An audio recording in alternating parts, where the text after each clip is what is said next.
नमस्कार दोस्तों, कैसे हैं आप लोग? मॉक टेस्ट 3 हम करने जा रहे हैं आरओ एआरओ एग्जाम के लिए। और ये जो मॉक टेस्ट है ये जीएस का मॉक टेस्ट होगा, क्योंकि पहले एक हमने जीएस का किया था, फिर एक हिंदी का किया था और एक फिर हम जीएस का करने जा रहे हैं। इसी तरीके से हम टेस्ट सीरीज प्रोग्राम भी करेंगे। 1 नवंबर से जो स्टार्ट होगा, पहले 1 नवंबर को जीएस का, फिर हिंदी का, फिर जीएस का, फिर हिंदी का, ऐसे चलेगा। और इस टेस्ट सीरीज प्रोग्राम के तहत आपको जो क्वेश्चन मिलेंगे वो क्वेश्चन ज्यादा मिलेंगे, इतने क्वेश्चन नहीं मिलेंगे। कई लोगों का ये क्वेरी कई लोगों की होती है कि सर, हमने जो टेस्ट सीरीज प्रोग्राम परचेज किया है या जो टेस्ट सीरीज प्रोग्राम हमारा है, क्या उसमें 50 ही क्वेश्चन होंगे? 50 क्वेश्चन नहीं होंगे, उसमें प्रश्नों की संख्या ज्यादा होगी। उसमें 140 प्रश्न होंगे जीएस में और 60 प्रश्न होंगे आपके हिंदी के पेपर में, जैसा कि आयोग आपसे पूछता है। चलिए शुरू करते हैं और लेते हैं पहला प्रश्न। ऊंचाई के बढ़ने के साथ साथ जल का क्वथनांक बिंदु घटता जाता है और कारण है कि ऊंचाई के साथ वायुमंडलीय दाब बढ़ता जाता है। सबसे पहले जब ऐसे प्रश्न आपके सामने आए तो आपको देखना होता है कि दोनों कथनों में से कौन सा सही है या गलत है, और उसको देखने के बाद आप ये देखते हैं कि व्याख्या कर रहा है कि नहीं। पहला देखिए, ऊंचाई बढ़ने के साथ साथ जल का क्वथनांक बिंदु घटता जाता है, ये तो बिल्कुल सही है। जैसे जैसे ऊंचाई बढ़ेगी क्वथनांक घटता चला जाएगा। लेकिन दूसरे स्टेटमेंट पर ध्यान दीजिए कि ऊंचाई के साथ वायुमंडलीय दाब जो है वो बढ़ता जाता है, यहाँ पे लिखा है। लेकिन वायुमंडलीय दाब जब ऊंचाई के साथ आप आगे बढ़ते हैं तो बढ़ता नहीं है, बल्कि वो घटता चला जाता है। तो दूसरा स्टेटमेंट यहां पर गलत हो जाएगा। सेकंड स्टेटमेंट बिल्कुल गलत हो जाएगा। पहला स्टेटमेंट सही, दूसरा गलत। तो यहां पर जो विकल्प दिए होते हैं, कभी कभी इनको उस विकल्प पे टिक करेंगे अपना आंसर जहां पर लिखा है कि ए सही है परंतु आर गलत है।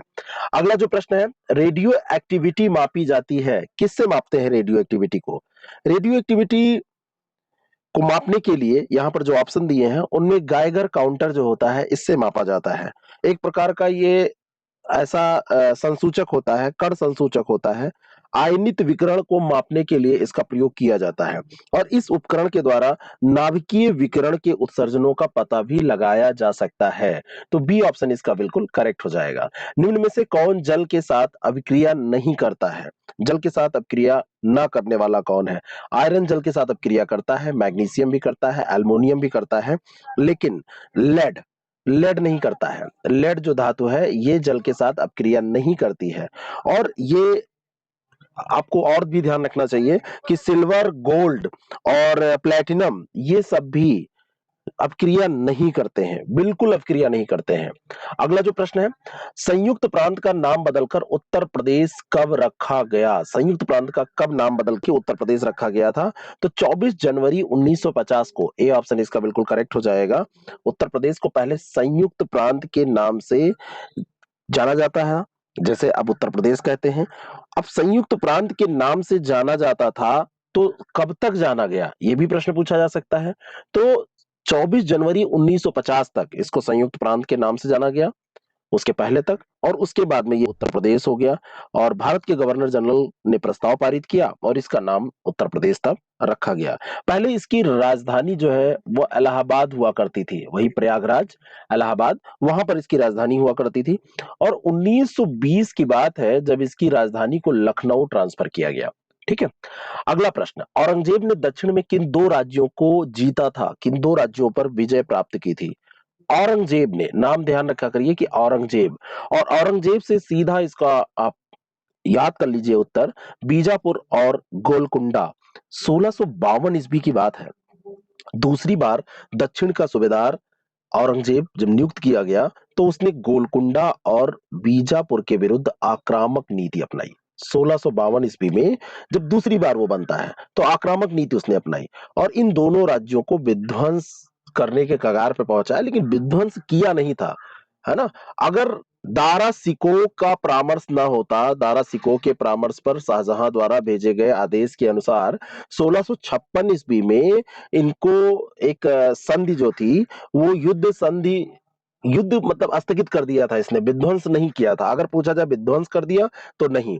और बादशाह बनने के बाद उसने अपनी जो ये अधूरी योजना थी, फिर बाद में औरंगजेब ने गोलकुंडा को 1687 में और बीजापुर को 1686 में जीतकर उस पर आधिपत्य स्थापित करके अपना सपना उसने पूरा किया। अगला जो प्रश्न है, निम्नलिखित में से कौन सा एक प्रोटीन नहीं है? कैराटीन, फाइबाइन और ऑक्सीटोसिन, कोलेजन, कौन सा इसमें एक प्रोटीन नहीं है? तीन इसमें जो दिए हैं वो प्रोटीन है, कोई एक है जो प्रोटीन नहीं है। तो इसमें जो ऑक्सीटोसिन है, ऑक्सीटोसिन एक हार्मोन्स होता है, ये हार्मोन्स है, ये प्रोटीन नहीं होता है। ऑक्सीटोसिन आप समझ सकते हैं कि मानवीय संबंधों को गढ़ने में इसकी महत्वपूर्ण भूमिका होती है। जैसे जब कोई गले लगाता है, जैसे माँ अपने बच्चे को गले लगाती है, तो आलिंगन या प्रेम का हार्मोन भी इसको कहा जाता है। तो ऑक्सीटोसिन का श्रवण होता है। ऐसे ऑक्सीटोसिन के और बहुत सारे उदाहरण हैं जो प्रश्न पूछे जाते हैं, जैसे दूध निकलना, जैसे अपने बच्चे को देख के जैसे दूध निकलना, तो ये प्रेमवश ऑक्सीटोसिन के कारण ही ये हार्मोन्स जो जागृत होता है वो वही हार्मोन्स होता है। सी ऑप्शन इसका बिल्कुल करेक्ट है। नेत्रदान में दाता की आंख के किस हिस्से को प्रतिरोपित किया जाता है? नेत्रदान जब किया जाता है, ट्रांसप्लांट जब किया जाता है, तो उसमें कॉर्निया को प्रतिरोपित किया जाता है। ये ऑप्शन इसका बिल्कुल करेक्ट है, कार्निया को प्रतिरोपित किया जाता है। और नेत्र में जैसे आप कह सकते हैं कि जैसे कार्निया जो होता है उसी से आपको दिखाई देगा, उसी से अगर कार्निया नहीं है, सही नहीं है, तो आपको दिखाई नहीं देगा। तो कार्निया जो होता है वो दृढ़ पटल के सामने, जो आप दृढ़ पटल देख रहे हैं उसमें कुछ उभरा हुआ जो पारदर्शी आपको दिखाई दे रहा है भाग, उसी को कार्निया कहते हैं, है ना। और कार्निया की आकृति असामान्य जब हो जाती है तब भी व्यक्ति को धुंधला दिखाई देता है, अधूरा दिखाई देने लगता है। भारत की जनगणना द्वारा निम्नलिखित में से किस वर्ग के नगर लघु नगरों की श्रेणी में आते हैं? 6 वर्ग हैं, 1 2 3 4 5 6। इनमें लघु नगरों की श्रेणी में कौन कौन आते हैं? तो 4 5 और 6, ये 3 हैं जो लघु नगरों की श्रेणी में आते हैं। अगला जो प्रश्न है, जनसंख्या के आधार पर निम्न में से कौन सबसे बड़ा इस्लामिक देश है? सबसे बड़ा इस्लामिक देश निम्नलिखित में से कौन है? तो सबसे बड़ा इस्लामिक देश इसमें देखा जाए तो जनसंख्या के आधार पर इंडोनेशिया है। सी ऑप्शन इसका बिल्कुल करेक्ट हो जाएगा। बाजार मूल्य के संदर्भ में निम्नलिखित कथनों पर विचार कीजिए और असत्य कथन की पहचान कीजिए। बाजार मूल्य वस्तुतः वस्तुओं एवं सेवाओं के वास्तविक लेन देन का मूल्य है। बाजार मूल्य में अप्रत्यक्ष कर एवं सब्सिडी सम्मिलित होते हैं। विकल्प देखिए कैसे बिल्कुल नजदीकी विकल्प है। तो इसमें अप्रत्यक्ष कर वस्तु के मूल्य को अगर घटा देते हैं, तो ये पूछा जा रहा है असत्य कौन सा है, तो ये घटा देते हैं, ये गलत है। घटा देते हैं, अगर ये स्टेटमेंट आप देखेंगे तो ये गलत है। सब्सिडी बाजार मूल्य को कम करती है, ये तो सही है, लेकिन अप्रत्यक्ष कर वस्तु के मूल्य को घटा देते हैं, ये गलत है। सी ऑप्शन इसका बिल्कुल सही हो जाएगा। वस्तुओं और सेवाओं के वास्तविक लेन देन के मूल्य को संदर्भित करने वाला जो मूल्य होता है उसी को बाजार मूल्य कहा जाता है। किस अधिनियम के अंतर्गत परिषद के सदस्यों को प्रश्न पूछने का अधिकार दिया गया? बहुत इंपॉर्टेंट प्रश्न है, लेकिन इससे पहले मैं आपको बताना चाहता हूं कि अगर आप दे रहे हैं एग्जाम यूपीपीएससी का आरओ का, तो आरओ के इस एग्जाम के लिए हमने एक लॉन्च किया है प्रैक्टिस सेट या टेस्ट सीरीज या मॉक टेस्ट, जो भी आप उसको नाम दे लीजिए। और ये स्टार्ट हो रहा है 1 नवंबर से। 1 नवंबर से 30 नवंबर तक 30 प्रश्न पत्रों का ये टेस्ट सीरीज प्रोग्राम। इसमें एक जीएस एक हिंदी, एक जीएस एक हिंदी करके आपको मिलेगा, लेकिन यहाँ पे फुल टेस्ट मिलेगा। स्पष्ट तौर पर यहाँ पर लिखा हुआ है कि जीएस का प्रश्न पत्र जो होगा 140 क्वेश्चन का और हिंदी का 60 क्वेश्चन का। जैसा कि आयोग आपसे पूछता है, तो उसकी अगर आप प्रैक्टिस करना चाहते हैं तो 6307281212 पर आप व्हाट्सएप करके जानकारी ले सकते हैं या हमारे ऐप आईएएस प्रेप एकेडमी के माध्यम से इसको ज्वाइन कर सकते हैं। ये जो अधिनियम था, इस अधिनियम के बारे में बात करें तो भारतीय परिषद अधिनियम 1892 का था, जिसके अंतर्गत सदस्यों को प्रश्न पूछने का अधिकार भी दे दिया गया था। डी ऑप्शन इसका बिल्कुल करेक्ट है। कडप्पा क्रम की चट्टानों के बाद किन चट्टानों का विकास हुआ? बहुत ही सरल प्रश्न है। बिंद क्रम की चट्टानों का विकास कडप्पा क्रम की चट्टानों के बाद में हुआ। ए ऑप्शन इसका बिल्कुल करेक्ट है। और इसका विस्तार अगर आपसे कभी पूछ लिया जाए तो राजस्थान में आप जाएंगे तो चित्तौड़गढ़ से यहाँ पे शुरू होता है और फिर इधर चले जाएंगे तो बिहार तक आपको इसका विस्तार ऐसे मिलता है। बिहार में पड़ता है सासाराम क्षेत्र, है ना। और वहीं पे बिंद क्रम की चट्टानें वहां पर मिलेंगी। परतदार चट्टानें जो ये है, इसमें बलुआ पत्थर भी आपको मिलते हैं। और इनका एक बड़ा जो भाग है, एक बड़ा एरिया है, वो दक्कन ट्रैप से ढका हुआ है। दक्कन ट्रैप से इनका एरिया ढका हुआ है। नेक्स्ट क्वेश्चन, अगला जो प्रश्न है, निम्नलिखित पर्वत श्रृंखलाओं का लंबाई में सही आरोही यानी कि डिसेंडिंग ऑर्डर आपसे पूछा जा रहा है। बताइए सबसे लंबा, फिर उससे छोटा, फिर उससे छोटा। सबसे लंबा कहीं भी इसमें जब पूछा जाए तो एंडीज को आप सबसे आगे करिए। एंडीज सबसे लंबा, और एंडीज के बाद बारी आती है रॉकी की और फिर हिमालय। एंडीज जो है ये लगभग 7000 किलोमीटर, जो रॉकी है ये 4800, किलोमीटर और जो हिमालय है वो 2400 किलोमीटर के बराबर लंबा है। ए ऑप्शन इसका बिल्कुल करेक्ट है। निम्नलिखित में से कौन सा सही सुमेलित नहीं है? विटामिन और रोग दिए हुए हैं। विटामिन दिया हुआ है कैल्सीफेरॉल, अस्थि रुग्णता, विटामिन डी सूखा रोग, विटामिन के बांझपन, नाइसिन पेलाग्रा। कैल्सीफेरॉल अस्थि रुग्णता बिल्कुल सही है, लेकिन जो विटामिन के बांझपन दिया है ये गलत है। सी ऑप्शन इसका, क्योंकि जो बांझपन होता है वो विटामिन ई के कमी से होता है। ठीक है। और विटामिन के जो होता है ये रक्त का थक्का बनाने में मदद करता है, अगर इसकी कमी हो जाती है तो थक्का नहीं बनता है। निम्नलिखित में से कौन सा गलत विकल्प है?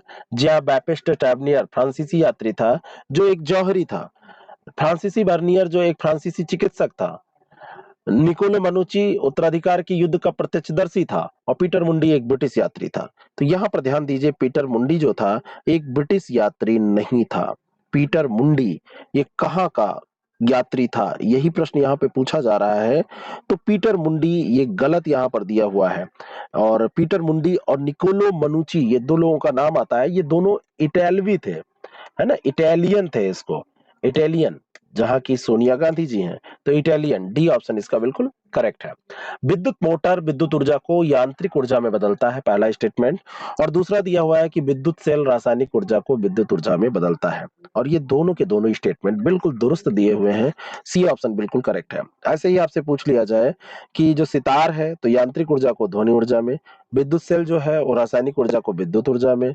ऐसे ही प्रकाश विद्युत सेल ये प्रकाश ऊर्जा को किस में बदलता है? विद्युत ऊर्जा में। विद्युत मोटर जो होता है वो विद्युत ऊर्जा को यांत्रिक ऊर्जा में तब्दील करता है। अगला जो प्रश्न है, निम्नलिखित कथनों पर विचार करें। मूल प्रस्ताव अपने आप में संपूर्ण प्रस्ताव होता है। और दूसरा है कि राष्ट्रपति के अभिभाषण पर धन्यवाद प्रस्ताव मूल प्रस्ताव है। ये दो चीजें यहाँ पर दी हुई हैं। तो मूल प्रस्ताव अपने आप में संपूर्ण प्रस्ताव होता है, बिल्कुल सही बात है। और राष्ट्रपति के अभिभाषण पर धन्यवाद प्रस्ताव मूल प्रस्ताव है, ये भी सही है। सी ऑप्शन इसका बिल्कुल करेक्ट हो जाएगा, है ना। अविश्वास जो प्रस्ताव है, अविश्वास प्रस्ताव लोकसभा के अध्यक्ष, उपाध्यक्ष और राज्यसभा के उपसभापति के निर्वाचन के लिए या हटाने के लिए यह प्रस्ताव लाया जाता है। ठीक है। मूल प्रस्ताव जो है ये इस तरीके से बनता है कि उससे सदन के फैसले की अभिव्यक्ति हो सके। जैसे राष्ट्रपति के भाषण पर धन्यवाद प्रस्ताव, ऐसा ही प्रस्ताव होता है। प्रत्येक राज्य का विधानमंडल बनता है राज्यपाल और राज्य के विधान मंडल से मिलकर, राज्यपाल और राज्य के विधायक विधायक से मिलकर, ऐसा लिखा है। सभी विधायकों से मिलकर या इनमें से कोई नहीं। तो इसका सही है राज्यपाल और राज्य के विधानमंडल से मिलके, विधान विधायक नहीं, विधानमंडल से मिलके। ए ऑप्शन इसका बिल्कुल करेक्ट हो जाएगा। आर्टिकल आप जाइए 168 पे और उसमें राज्य विधानमंडल की व्यवस्था का प्रावधान है। और इसी अनुच्छेद के अंतर्गत कहा गया है कि विधानमंडल में राज्यपाल के अतिरिक्त विधानमंडल के दोनों सदनों के सदस्य भी होंगे। विधानसभा जो मतलब ये विधानमंडल कैसे बनता है? तो विधानमंडल सभी भी आपसे पूछा जाए तो जहां पे दो सदनीय है, जैसे राज्यसभा लोकसभा वहां पर होती है, से विधान परिषद और विधानसभा यहाँ पर होती है, तो उनसे मिलाकर ये बनेगा राज्य विधानमंडल। निम्नलिखित कथनों पर विचार कीजिए। सूर्य का केंद्रीय भाग क्रोड कहलाता है, पहला स्टेटमेंट है, बिल्कुल सही बात है। जो सूर्य है, सूर्य का जो केंद्रीय भाग है इसको कहा जा रहा है कि ये कोर या क्रोड कहलाता है। दूसरा है सूर्य के बाहरी भाग का तापमान है 12,000 डिग्री सेंटीग्रेड। तो ये 12,000 डिग्री सेंटीग्रेड नहीं, 6,000 डिग्री सेंटीग्रेड होता है। दूसरा गलत है, पहला सही है। ए ऑप्शन इसका बिल्कुल करेक्ट हो जाएगा। सूर्य का वह भाग जो आंखों से दृष्टिगत होता है उसको क्या कहते हैं? सूर्य आपने ये देखा तो ये ऊपर वाला जो भाग आपको दिखाई देता है, जिसको आप नंगी आंखों से देख सकते हैं, तो ये प्रकाश मंडल कहलाता है। इसको क्या कहते हैं? फोटोस्फीयर कहते हैं अंग्रेजी में। अंग्रेजी की टर्मिनोलॉजी भी आप ध्यान रखा करिए। पीएच मूल्य का पूरा नाम क्या है? आप कहते हैं ना कि 7 से नीचे जो होता है वो अम्लीय होता है, 7 से जो ऊपर होता है उसको आप क्षारीय बोलते हैं। तो पीएच का मूल्य जो होता है इसका फुल फॉर्म क्या होता है? पीएच मूल्य तो पोटेंशियल ऑफ हाइड्रोजन होता है। ए ऑप्शन इसका बिल्कुल करेक्ट है, पोटेंशियल ऑफ हाइड्रोजन। राजा चेलैया समिति किससे संबंधित है? बहुत ही बढ़िया प्रश्न है। राजा चेलैया समिति 1991 की बात है। राजा जे चेलैया की अध्यक्षता में 29 अगस्त 1991 को एक समिति की घोषणा की गई। तो ये प्रत्यक्ष और अप्रत्यक्ष करों की संरचना से, प्रत्यक्ष और अप्रत्यक्ष करों से ये रिलेटेड थी। बी ऑप्शन इसका करेक्ट है। संपीडित प्राकृतिक गैस सीएनजी में मीथेन गैस का प्रतिशत क्या होता है? मीथेन कितनी होती है? एक तो एलपीजी आप जानते हैं, लिक्विड पेट्रोलियम गैस यानी कि द्रवित पेट्रोलियम गैस। एक है संपीडित यानी कि कंप्रेस्ड नेचुरल गैस, है ना, संपीड़ित प्राकृतिक गैस जो होती है। तो इसमें हाइड्रोकार्बन का मिश्रण, मीथेन गैस की मात्रा, ये सब का निर्धारण आपसे पूछा जाता है। तो इसमें मीथेन गैस का प्रतिशत 80 से 90% तक होता है। सी ऑप्शन इसका बिल्कुल करेक्ट हो जाएगा। अगला जो प्रश्न है, बासवान समिति ने सुझाव दिया था। बासवान समिति सिविल सेवा परीक्षा से रिलेटेड है। बासवान समिति का गठन 2016 में हुआ था, पहले भी हम डिस्कस कर चुके हैं। और बासवान समिति 2016 में एक रिटायर्ड आईएएस थे, बीएस बासवान, उन्हीं के अध्यक्षता में गठित की गई थी। इसमें सिविल सेवा परीक्षा में बदलाव करने का सुझाव दिया गया था, और यही बी ऑप्शन इसका बिल्कुल करेक्ट हो जाएगा।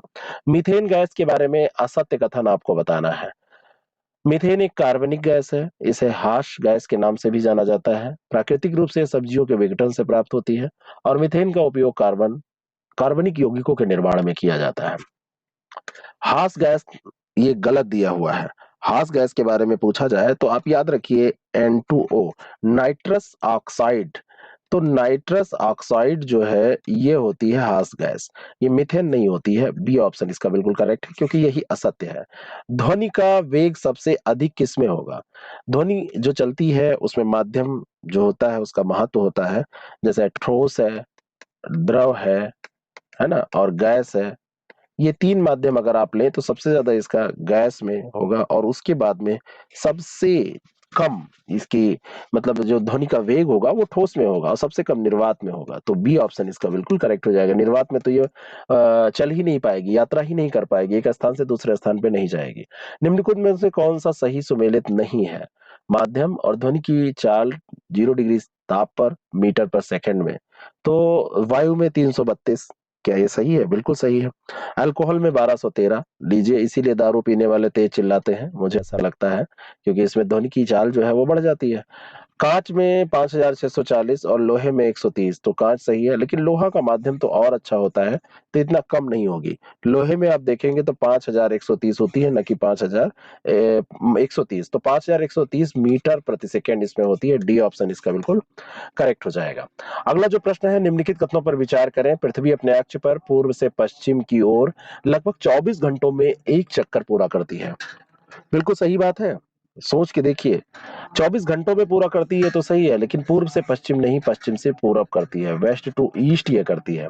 और दो ग्रहों की तरह पृथ्वी की भी, दूसरे ग्रहों की तरह, दो ग्रहों नहीं, दूसरे ग्रहों की तरह पृथ्वी की भी दो गतियां होती हैं। दो गतियां होती हैं पृथ्वी की, एक घूर्णन कहते हैं, एक रोटेशन बोलते हैं, घूर्णन गति, रोटेशन, और दूसरा यहाँ पर है रिवोल्यूशन। तो एक रिवोल्यूशनरी गति, एक रोटेशनरी ये जो गति होती है। तो रोटेशन एक होता है, एक रिवोल्यूशन होता है। ये दो तो सही है, लेकिन पहला गलत है। बी ऑप्शन इसका करेक्ट हो जाएगा। सैडलर कमीशन का संबंध किससे था? सैडलर कमीशन, ये आजादी के पहले की बात है, 1917 में सैडलर कमीशन की सिफारिश आई थी, और इसी कमीशन ने कलकत्ता विश्वविद्यालय की समस्याओं से जुड़ा अध्ययन किया था, और डॉक्टर एम सैडलर थे, उन्हीं के नेतृत्व में ये गठित हुआ था। दो भारतीय, आशुतोष मुखर्जी और जियाउद्दीन अहमद भी इससे रिलेटेड थे, इससे संबंधित थे। तो ये सी डी ऑप्शन इसका करेक्ट है, शिक्षा से ये रिलेटेड थी। अगला जो प्रश्न है, निम्नलिखित में से कौन सा 1857 में किस नेता के सिर पर 50,000 का इनाम रखा गया था? ये प्रश्न पहले देखते हैं। 1857 में ऐसा कौन सा नेता था? देखिए, ऐसे अटपटे प्रश्न पूछे जाते हैं, और ऐसे अटपटे प्रश्न आजकल अगर आ रहे हैं तो वो कहां से उठा रहे हैं? उन प्रश्नों को हमने खोजा, पड़ताल किया, तो हमको जहां जहां जो मिला उसको हमने टेस्ट सीरीज में शामिल किया है, और इस टेस्ट सीरीज को ज्वाइन करके आप ऐसे प्रश्नों की प्रैक्टिस कर सकते हैं, है ना। जो कुछ अनसुने प्रश्न, कुछ पुराने इंपॉर्टेंट प्रश्न जो हर बार पूछे जाते हैं या पूछे जा सकते हैं, तो इन सभी प्रश्नों को समाहित करती हुई ये हमारी टेस्ट सीरीज, और इसको आप ज्वाइन कर सकते हैं हमारे ऐप के माध्यम से, या 6307281212 ये हमारा कॉन्टेक्ट नंबर है, इस पे व्हाट्सएप करके या कॉल करके। निम्नलिखित में से कौन सा एक हड़प्पा स्थल हिंदुकुश के उत्तर में स्थित है? चंदुदड़ो, मांडा, सुतुरगई और सुतकागेंडोर। तो ये कौन सा है जो इधर स्थित है? एक क्वेश्चन अभी ये छूट गया है शायद, ये जो हम डिस्कस कर रहे थे कि 1857 में किस नेता के सिर पर 50,000 का इनाम था। इसका उत्तर मैंने अभी नहीं बताया, आप लोगों ने, कुछ लोगों ने उत्तर दिया, वेरी गुड। फैजाबाद का मौलवी, ये 50,000 का इनाम इन पे रखा गया था। और अगला प्रश्न है कि हिंदुकुश के उत्तर में कौन सा हड़प्पा स्थल स्थित है? तो ये जो स्थित है ये है सोतुरगाई। अब हो सकता है आपने इसको ना सुना हो, लेकिन यहाँ पे प्रैक्टिस करके आप जा सकते हैं। अफगानिस्तान, जहां पर इस समय सब तहस नहस चल रहा है, वहां पर सोतुरगोई ये हड़प्पा स्थल है। ये हिंदुकुश के उत्तर में स्थित है और यहाँ सैंधो सभ्यता से संबंधित चीजें मिलती हैं, प्रमाण मिलते हैं। मृदभांड यहाँ पर मिले हैं। सरस्वती सभ्यता का यहाँ पर प्रभाव भी आपको देखने को मिलेगा। अगला जो प्रश्न है, निम्नलिखित में से किसने वॉइस ऑफ इंडिया नामक समाचार पत्र प्रारंभ किया था? कौन था वॉइस ऑफ इंडिया नामक समाचार पत्र प्रारंभ करने वाला? भारतीय राष्ट्रीय आंदोलन के दौरान बहुत सारी आवाजें उठाई गई समाचार पत्रों के माध्यम से। जैसे भीकाजी कामा ने मदर ऑफ रिवॉल्यूशन जिनको कहते हैं, उन्होंने अपने तरीके से आवाज उठाई। गदर आंदोलन चला, लाला हरदयाल, ऐसे बीडी सावरकर स्वतंत्रता संग्राम से रिलेटेड बातें उन्होंने की कि भारतीय स्वतंत्रता संग्राम, किताब उन्होंने लिखी और उसको स्वतंत्रता संग्राम इन्होंने कहा। ऐसे दादा भाई नौरोजी थे जिन्होंने वॉइस ऑफ इंडिया नामक समाचार पत्र निकाला था। बी ऑप्शन इसका करेक्ट है। मध्यकालीन भारत में कलंदर कौन थे? कलंदर, कलंदर जो होते थे, एक कलंदरी सिलसिला हुआ करता था, उसके संस्थापक थे नजीमुद्दीन कलंदर। और जो निजामुद्दीन औलिया के शिष्य थे, आप ध्यान रखिएगा इनको, निजामुद्दीन औलिया के शिष्य थे। और इस सिलसिला जो ये बनाया इन्होंने, ये घुमक्कड़ फकीर टाइप के लोग हुआ करते थे इसमें, और इस्लामिक कानूनों का पालन ये लोग नहीं करते थे। तो कलंदर जो होते थे, ये घुमंतू दरवेश हुआ करते थे। ए ऑप्शन इसका करेक्ट हो जाएगा। निम्नलिखित में से किस मुगल बादशाह ने आलमगीर द्वितीय की उपाधि धारण की थी? 2 जून 1754 की बात है। 2 जून 1754।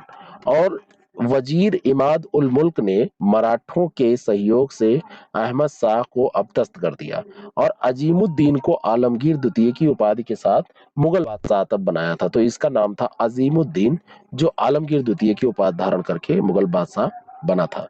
प्लासी का युद्ध इसी के शासनकाल में हुआ था, है ना। और आलमगीर जो द्वितीय था, ये बिल्कुल कठपुतली शासक था।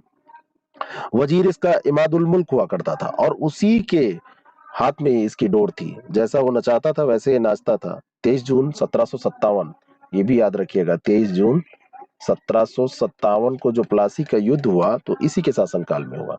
निम्नलिखित में से किस स्थान की यात्रा बुद्ध ने नहीं की थी? गौतम बुद्ध के बारे में अगर बात की जाए तो 563 ईसा पूर्व की बात है। ये कपिल वस्तु में इनका जन्म होता है। वहां पे एक लुम्बिनी नामक स्थान होता है, रुम्मनदेई उसको कहते हैं। रुम्मनदेई का अभिलेख भी आपने पढ़ा होगा।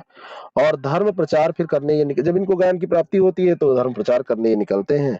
तो कई जगहों की यात्राएं करते हैं। लिच्छवियों की राजधानी वैशाली में भी यात्रा करते हैं और कपिलवस्तु की भी यात्रा ये करते हैं। कौशाम्बी भी जाते हैं, लेकिन उज्जैनी की यात्रा ये नहीं करते हैं। डी ऑप्शन इसका करेक्ट है। बिम्स्टेक के नए महासचिव के रूप में किसे नियुक्त किया गया है? बिम्स्टेक के जो नए महासचिव नियुक्त हुए हैं, बिम्स्टेक के बारे में सबसे पहले हम बात कर लेते हैं। 1997 की बात है। बैंकॉक घोषणा पत्र के माध्यम से एक उप क्षेत्रीय संगठन अस्तित्व में आया। 7 सदस्य इसमें हैं, इसमें से 5 दक्षिण एशिया से, बांग्लादेश, भूटान, भारत, नेपाल और श्रीलंका, और 2 म्यांमार और थाईलैंड, ये जो है दक्षिण पूर्व एशिया से इसमें शामिल हैं। तीव्र आर्थिक विकास और उसका वातावरण तैयार करने का इसका उद्देश्य था और इस संगठन का नाम था Bay of Bengal Initiative for Multi Sectoral Technical and Economic Cooperation. और इस समय अभी जो है तेंजिन लेकपैल, ए ऑप्शन इसका बिल्कुल करेक्ट है, इसके नए महासचिव नियुक्त किए गए हैं। हाल ही में किस भारतीय गणतज्ञ को 2021 के माइकल और शीला हेल्ड पुरस्कार, माइकल और शीला हेल्ड पुरस्कार से सम्मानित किया गया? ये कौन भारतीय हैं? और ये करंट अफेयर का प्रश्न है, बहुत इंपॉर्टेंट है। तो भारतीय गणितज्ञ निखिल श्रीवास्तव को 2021 का माइकल और शीला हेल्ड पुरस्कार ये दिया गया है। नाम इनका निखिल श्रीवास्तव है। सी ऑप्शन इसका बिल्कुल करेक्ट हो जाएगा। ठीक है। और ये जो माइकल और शीला हेल्ड पुरस्कार है, एक वार्षिक पुरस्कार है। असतत और दहनशील अनुकूलन या जटिलता विज्ञान और एल्गोरिदम के डिजाइन और विश्लेषण जैसे कंप्यूटर विज्ञान से संबंधित जो इनोवेशन होते हैं, और इसमें जो उत्कृष्ट या प्रभावशाली रचनात्मकता जो होती है, उसको पुरस्कृत किया जाता है। 15वां वित्त आयोग ने या 15वें वित्त आयोग ने राज्यों का हिस्सा कितना निर्धारित किया है? तो ये जो हिस्सा है ये 41% है, इसलिए बहुत ज्यादा इंपॉर्टेंट है। पहले 42% कई बार पूछा जाता था, इसलिए यहाँ पर ये प्रश्न रखा गया है कि आपका रिवाइज हो जाए। और ये 41% याद रखना। टाइम पत्रिका की 100 उभरते नेताओं की वार्षिक सूची 2021 टाइम 100 नेक्स्ट में शामिल होने वाले एकमात्र भारतीय कौन है? तो इनका नाम है चंद्रशेखर आजाद। सी ऑप्शन इसका बिल्कुल करेक्ट है। वही चंद्रशेखर आजाद जो भीम आर्मी चलाते हैं। महाराष्ट्र भूषण पुरस्कार 2021 किसने जीता? महाराष्ट्र भूषण पुरस्कार जीता है आशा भोसले ने। बी ऑप्शन इसका बिल्कुल करेक्ट है। उद्धव ठाकरे हैं मुख्यमंत्री वहां के महाराष्ट्र के, उन्होंने इनको प्रदान किया। उन्हीं की मतलब उन्हीं की अध्यक्षता में एक चयन समिति बनाई गई थी, पहले उनको चुना गया और ये घोषणा इसकी वहां के जो सांस्कृतिक मंत्री हैं उन्होंने किया। ठीक है, अगला जो प्रश्न है, नेक्स्ट क्वेश्चन, वैश्विक युवा विकास सूचकांक ग्लोबल यूथ डेवलपमेंट इंडेक्स में भारत की रैंक क्या है? 111, 122, 57 या 33? तो 122 रैंक है। बी ऑप्शन इसका बिल्कुल करेक्ट है। 10 अगस्त को ये जारी हुआ था 2021 में। लंदन में राष्ट्रमंडल सचिवालय द्वारा इसको जारी किया जाता है और 181 देशों का ये रैंकिंग किया गया, उसमें भारत का रैंक जो था वो 122 था। भारत में कोई भी राजनीतिक दल राष्ट्रीय दल के रूप में मान्यता प्राप्त कर सकता है यदि वह राज्य स्तर का दल है, कम से कम कितने राज्यों में? तो जो शर्तें हैं कि किसी राजनीतिक दल को राष्ट्रीय दल के रूप में निर्वाचन आयोग तभी स्वीकृत करेगा जब उस राजनीतिक दल द्वारा खड़े किए गए प्रत्याशियों को किन्हीं 4 या अधिक राज्यों में गत लोकसभा चुनाव या उन राज्यों के विधानसभा चुनाव में जो भी वैलिड मत पड़े हों उसका कम से कम 6% और कम से कम 4 लोकसभा सीटें प्राप्त हों। तो 4 सीटों की अगर बात की जाए तो 4। बी ऑप्शन इसका बिल्कुल करेक्ट हो जाएगा। 76वीं संयुक्त राष्ट्र महासभा में एक सतत विकास एसडीजी अधिवक्ता के रूप में किसे नहीं चुना गया? तो कैलाश सत्यार्थी को चुना गया है, वेनेटिना मनोज रबनाल को चुना गया है, ब्रैड स्मिथ को चुना गया है, शाहरुख खान को इसमें नहीं चुना गया है। डी ऑप्शन करेक्ट हो जाएगा। शांति स्वरूप भटनागर पुरस्कार निम्नलिखित में से किस क्षेत्र में नहीं दिया जाता है? शांति स्वरूप भटनागर पुरस्कार आप सीधा सोचते हैं कि ये साइंस के क्षेत्र में दिया जाता है, लेकिन इसका एरिया थोड़ा सा व्यापक है। इसको साहित्य के क्षेत्र में छोड़ के यहाँ गणित, चिकित्सा और विज्ञान सभी क्षेत्रों में दिया जाता है। डी ऑप्शन इसका बिल्कुल करेक्ट है। उसको प्राप्तकर्ता जो लोग हैं उनके लिए आवश्यक है इसके प्राप्तकर्ता को कि 45 साल से कम उम्र का वो हो और 45 साल से कम उम्र में उन्होंने जीव विज्ञान, रसायन विज्ञान, भौतिकी, चिकित्सा, इंजीनियरिंग किसी भी क्षेत्र में कुछ अलग योगदान दिया हो, उन्हीं के योगदानों के लिए इसको दिया जाता है। निम्नलिखित राज्यों में से कौन सा राज्य बांग्लादेश से अपनी सीमा नहीं मिलाता है और ये राज्य कौन सा है? आप देखेंगे तो असम की सीमा बांग्लादेश से मिलती है, मेघालय की मिलती है, मिजोरम की मिलती है, लेकिन नागालैंड की सीमा बांग्लादेश से नहीं मिलती है ना? नागालैंड की राजधानी अगर आपसे पूछ ली जाए तो नागालैंड की राजधानी आपकी कोहिमा है और लेकिन कोहिमा सबसे बड़ा यहाँ का नगर नहीं है। यहाँ का सबसे बड़ा नगर जो है वो दीमापुर है। नॉर्मली राजधानी नगर बड़े होते हैं, लेकिन यहाँ पे दीमापुर है। क्षेत्रफल के अनुसार निम्नलिखित राज्यों का सही अवरोही क्रम क्या है? क्षेत्रफल के अनुसार निम्नलिखित राज्यों का सही अवरोही क्रम आपको बताना है।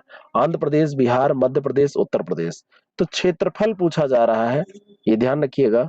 और क्षेत्रफल के अनुसार सबसे ज्यादा ये मध्य प्रदेश हो जाएगा, मध्य प्रदेश के बाद में उत्तर प्रदेश, उत्तर प्रदेश के बाद में आपका आंध्र प्रदेश हो जाएगा और आंध्र प्रदेश के बाद में ये बिहार हो जाएगा। ठीक है, तो 3, 4, 1, 2 डी ऑप्शन इसका बिल्कुल करेक्ट हो जाएगा। अगला जो प्रश्न है, सूची सुमेलित करना है, देश और राजधानी दिया हुआ है।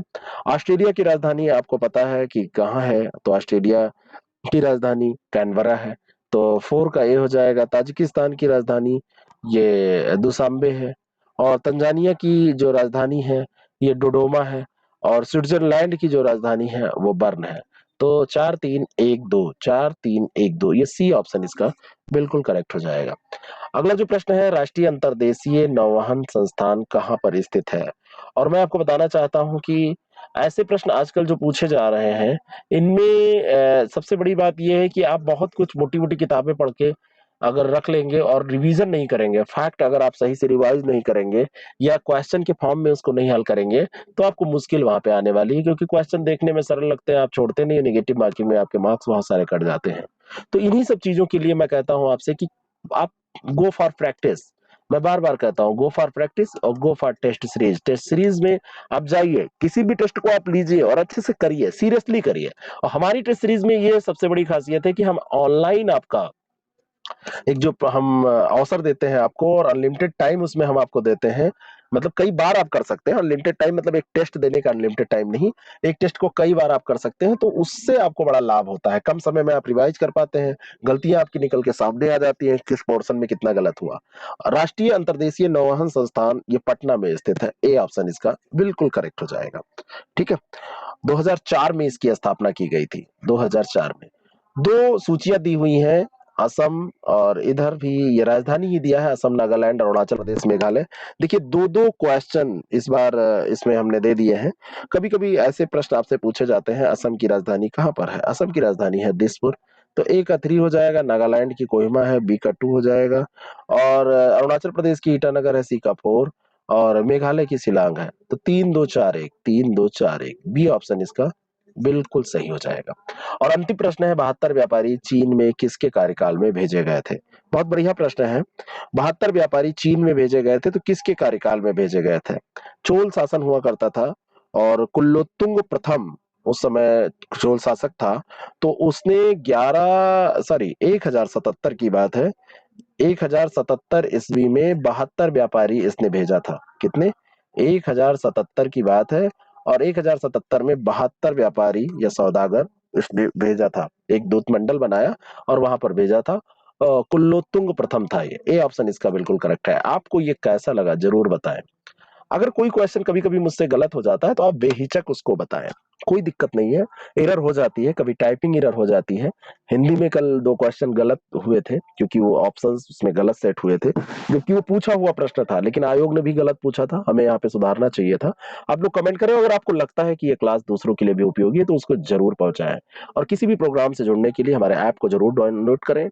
और साथ में हम ये भी कहना चाहते हैं कि आप टेस्ट सीरीज प्रोग्राम अगर ज्वाइन करना चाहते हैं तो इस कॉन्टेक्ट नंबर पे आप व्हाट्सएप करके जानकारी ले लें, या हमारे आईएएस प्रेप एकेडमी ऐप को डाउनलोड करके उससे संबंधित जानकारी वहां पे पा सकते हैं, और साथ में आप वहां से उसको ज्वाइन भी कर सकते हैं। Thank you so much.